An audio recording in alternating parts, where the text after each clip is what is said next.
Let's get to the outlook into year end with Citigroup's chief U.S. economist, Andrew Hollenhorst, who's here with us at Post 9. Andrew, so Goldilocks, I mean, is that an overused word? Soft landing, maybe? Is that what the data is telling us? It's kind of what the data are telling us right now, but I think that's what we have to be careful with.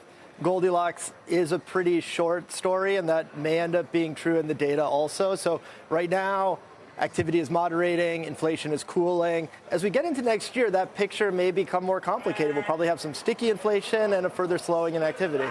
Why do you say stickier inflation? Market doesn't think so.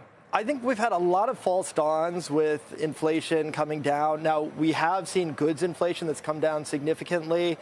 You are seeing some stickiness in services inflation. I know we didn't see it in the report that came out today, but if you look at that over time. Supercore was okay, right? Supercore was okay today. Services ex housing. But that's exactly the issue, is that we will have months where these readings look better, then we'll have months where these readings look worse because it's more volatile inflation also.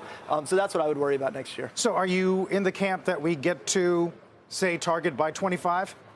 We may be at target by 25. If we're at target in 25, it's probably in a scenario where we've gone through a recession. And I worry about scenarios where we're just going to keep running higher inflation. Again, particularly in the services sector and in housing as well. That's another area where we still see housing prices that are rising quite rapidly. You guys still see another rate hike, or have you gotten rid of that? We don't think the Fed's going to hike again. It really looked like they were going to up until we saw Treasury yields move higher. And then all of the rhetoric has gone the other way. I think that's part of the reason that Treasury yields are lower now, that equity prices are higher now. The Fed really signaling they're probably done with rate hikes here.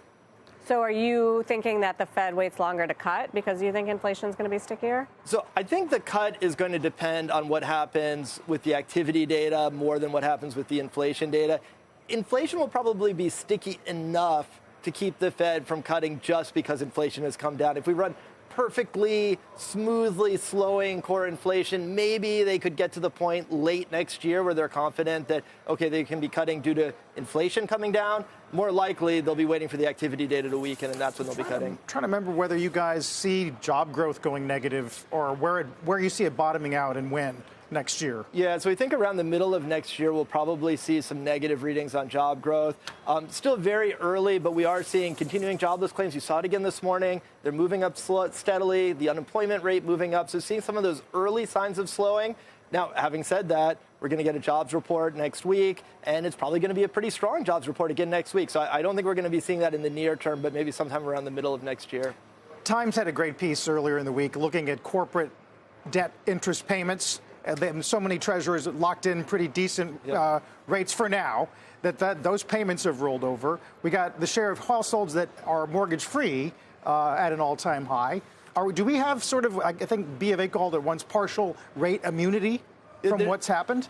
Definitely a lot of resiliency to higher rates because people locked in lower rates, individuals through mortgages, corporates through borrowing longer term.